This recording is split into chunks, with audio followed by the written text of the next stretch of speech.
یہ ریکارڈنگ آپ کی خدمت میں urduaudiobooks.com کی جانب سے پیش کی جا رہی ہے۔ urduaudiobooks.com پر آپ سن رہے ہیں رسول حمزہ توف کی کتاب میرا داغستان، آواز وجی احمد صدیقی۔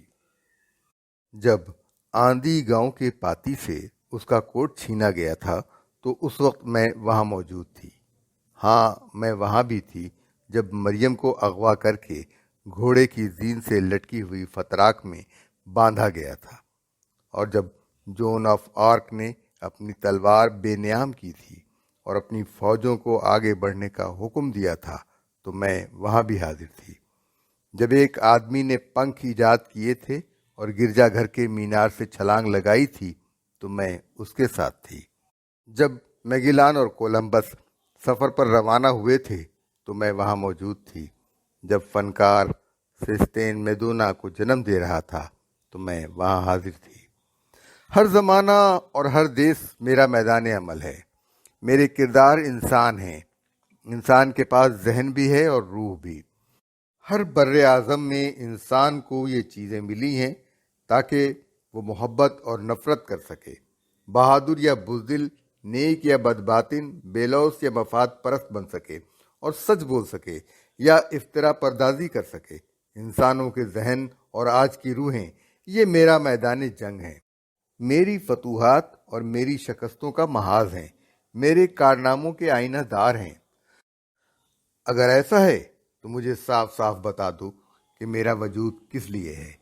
کہیں ایسا تو نہیں کہ میں بھی اس برف کی طرح ہوں جو آنے والے کل کے ساتھ پگھل جائے گی۔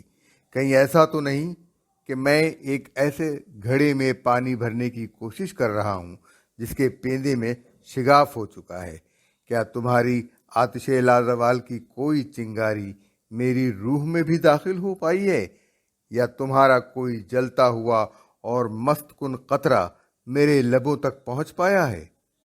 میری آنکھوں سے آنسو رواں ہیں، غم کے بھی اور خوشی کے بھی۔ میرے پاس آنسوؤں کا ایک اور خزانہ بھی ہے۔ یہ پوشیدہ آنسو ہیں جو میری پلکوں میں اس طرح چھپے ہوئے ہیں جس طرح ڈرپوک پرندے شکاری کی آہٹ سنتے ہی روپوش ہو جاتے ہیں۔ اور یہ پوشیدہ آنسو بھی محبت کے آنسو ہیں یا غم کے آنسو، ناکامیوں کے آنسو ہیں یا مسرتوں کے آنسو۔ میرے سر کے بال دو رنگوں کے ہیں، سفید اور سیاہ، اور خود میرا اپنا وجود یوں ہے کہ ایک قدم جوانی کے دائرے میں ہے، دوسرا بڑھاپے کے دائرے میں۔ جوانی اور بڑھاپے کے درمیان ایک مسلسل جنگ چھڑی ہوئی ہے اور میری روح ان کے لیے میدان جنگ ہے۔ محبت میری ایک ایسا شجر ہے کہ دو شاخیں ہیں جس کی ایک سوکھی دوسری پتوں میں ڈوبی۔ محبت میری ایک شاہی ہے، دو پر والا شاہی، جس کا ایک پر اسے اوپر اٹھاتا دوسرا نیچے گراتا ہے۔ میرے سینے میں ہیں دو زخم جن میں ایک سے ہر دم لہو رستا ہی رہتا ہے، لیکن دوسرا اب مندمل ہونے پہ آیا ہے۔ غرض یہ زندگی کا طور ہے، دستور ہستی ہے، خوشی آتی ہے پہلے پھر الم کا سیل آتا ہے۔ زندگی کی اپنی حدیں ہوتی ہیں، وہ ہزار گزراں سہی، ہمارے خواب اس کے مقابلے میں کہیں زیادہ لامحدود ہیں۔ میں ابھی سڑک پر ہی ہوتا ہوں کہ میرے خواب میرے گھر پہنچ چکے ہوتے ہیں۔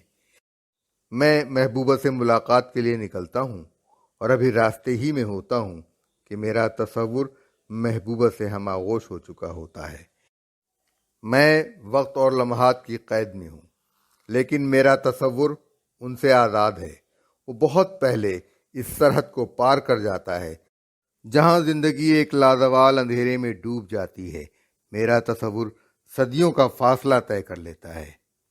پہلی جو شاہ میل کو بجھائی گئی، ایک رسی جس میں 3 گرہیں باندھی گئی تھیں شاہ میل کے ہاتھ میں دی گئی۔ رسی کے کونے پر 2 گرہیں بہت پاس پاس بندھی ہوئی تھیں اور تیسری گرہ رسی کے دوسرے کونے پر تھی۔ شاہ میل نے رسی پر ایک نظر ڈالی اور گرہوں کو دیکھ کر کہا، پہلی گرہ میرا وجود ہے اور دوسری گرہ میری موت کی علامت، تیسری اور دونوں سے بہت دور بندھی ہوئی گرہ اس جگہ کی علامت ہے جہاں میرے خواب اور میرے خیالات ایک دوسرے سے ملتے ہیں۔ یہ اس نصب العین کی علامت ہے جسے حاصل کرنا میں نے زندگی کا مقصد بنایا تھا۔ میں اپنے خوابوں میں جس کھیت میں ہل چلاتا ہوں وہ میرے حقیقی کھیت کے مقابلے میں کہیں زیادہ بڑا ہے۔ سوال یہ ہے کہ صلاحیت کس کا ساتھ دے، میرا یا میرے خوابوں کا، جو اب تک میری دسترس سے بہت دور رہے ہیں۔ ہاں، تو وہ آگ ہے جسے کوئی چیز بجھا نہیں سکتی، تو وہ گیت ہے جسے اختتام تک پہنچانا کسی انسان کے بس میں نہیں، تو ایک ایسی پرواز ہے جو کبھی مکمل نہ ہو سکے گی۔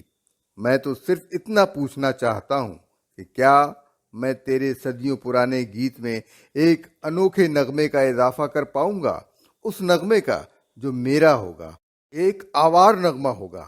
میرا خیال ہے اس وقت پورے گیت کی قدر و قیمت بڑھ جائے گی۔ کیا میں اس قابل ہو سکوں گا کہ داغستان کی چوٹیوں پر ایک معمولی سی آگ روشن کر پاؤں، اور یہ آگ تیرے لازوال شعلوں ہی کا ایک حصہ ہوگی؟ کیا ایسا ہو سکے گا کہ میں ایک لمحے کے لیے ہی صحیح، ایک چٹان سے دوسری چٹان تک ہی صحیح، تیری دائمی پرواز کو وسعت دے سکوں؟ میں صدا کا رہنے والا ہوں، اور آوار زبان میں اس کے معنی آگ کے ہوتے ہیں۔ ایک بار کسی دوسرے گاؤں کے ایک آدمی نے مجھ سے پوچھا تھا، بیٹا تم کہاں کے رہنے والے ہو؟ صدا کا، میں نے جواب دیا تھا، اور اس جواب کو سن کر اس نے کہا تھا، اچھا تو مجھے اپنے کچھ اشعار سناؤ، میں تمہیں بتا دوں گا کہ یہ آگ کی پیداوار ہیں یا سرد راکھ کی۔ شکوک و شبہات نے مجھے چاروں طرف سے گھیر لیا ہے۔ کیا ایسا ہے کہ میں اس وقت اپنا کوٹ پہن رہا ہوں جب جاڑا گزر گیا ہے اور گزرتے ہوئے بادلوں کے پیچھے سے سورج نکل آیا ہے؟ کہیں ایسا تو نہیں کہ میں استبل میں اس وقت تالا لگانے کھڑا ہوا ہوں جب بیل چوری ہو چکا ہے؟ کہیں یہ تو نہیں کہ میں وہی باتیں دہرا رہا ہوں جنہیں لوگ سینکڑوں بار سن چکے ہیں؟ کیا میں انہی مہمانوں کو اپنے یہاں مدعو کر رہا ہوں جو کسی اور مہمان نواز انسان کے یہاں کھانا کھا کر اٹھے ہیں؟ کیا واقعی میرے لیے کتاب لکھنا ضروری ہے؟ اگر تمہارے لیے اس کا لکھنا ضروری نہیں تو ہرگز نہ لکھو۔ کیا میں لکھنے سے بچ سکتا ہوں؟ کیا یہ ممکن ہے کہ ایک ایسا مریض جسے شدت کا درد ہو کراہنے سے باز رہ جائے؟ کیا کوئی آدمی خوشی سے مسکرائے بغیر رہ سکتا ہے؟ کیا ایسا ممکن ہے کہ چاندنی رات کی پرسکون فضا ہو اور بلبل اپنا نغمہ نہ سنائے؟ کیا یہ ہو سکتا ہے کہ گرم اور مرطوب زمین کے نیچے گھاس کا بیج پھوٹنے کے بعد اپنی قوت نمو روک دے؟ کیا یہ ممکن ہے کہ جب موسم بہار میں سورج کی شعاؤں نے کلیوں کو گرم کر دیا ہو تو پھول کھلنے سے انکار کر دے؟ کیا پہاڑی چشمے یہ کر سکتے ہیں کہ برف پگھلنے کے بعد جب پانی کی تیز دھاریں اپنی رو میں پتھروں کو بہاتی ہوئی چلی آ رہی ہوں تو وہ سمندر کی طرف جانے سے انکار کر دیں؟ کیا یہ بات آگ کے بس میں ہے کہ لکڑیاں سوکھی ہوئی ہوں اور انہیں چاروں طرف سے شعلوں نے گھیر لیا ہو اور وہ جلتے رہنے سے باز رہ جائے؟ بچپن میں جلتی ہوئی آگ کو دیکھنا میرا من پسند مشغلہ تھا، وہ چاہے چرواہوں کی جلائی ہوئی آگ ہو یا دریا کے کنارے اور پہاڑ کے دامن میں جلتی ہوئی آگ، پڑوس کی چوٹی پر لبکتے ہوئے شعلے ہوں یا چولہے میں دہکتے ہوئے انگارے۔ مجھے معلوم ہے کہ آگ کا جلا دینا تو آسان ہے، لیکن اسے جاڑے کی سرد اور طویل راتوں میں صبح تک برقرار رکھنا کہیں زیادہ مشکل کام ہے۔ مجھے یوں محسوس ہوتا ہے کہ میرے دل میں آگ لگی ہے، آخر میں کیا کروں کہ یہ آگ ختم نہ ہونے پائے، وقت سے پہلے بجھنے نہ پائے، بلکہ اس وقت تک برقرار رہے جب تک اس کی گرمی دوسروں تک نہ پہنچ جائے یا اندھیری رات میں سفر کرنے والوں کو اس سے روشنی نہ مل جائے۔ میں اپنی صلاحیت کو برقرار رکھنے اور اسے مزید ہوا دینے کے لیے کیا کروں؟ ابا کی یادداشت سے، ایک بار کوئی پہاڑی ابا سے ملنے آیا۔ میں نے لکھنے کی کوشش کی، اس نے کہا، اور مجھے یقین ہے کہ میں قافیہ بندی بھی کر سکتا ہوں، لیکن مجھے یہ نہیں معلوم کہ حقیقتاً اشعار لکھے کیسے جائیں۔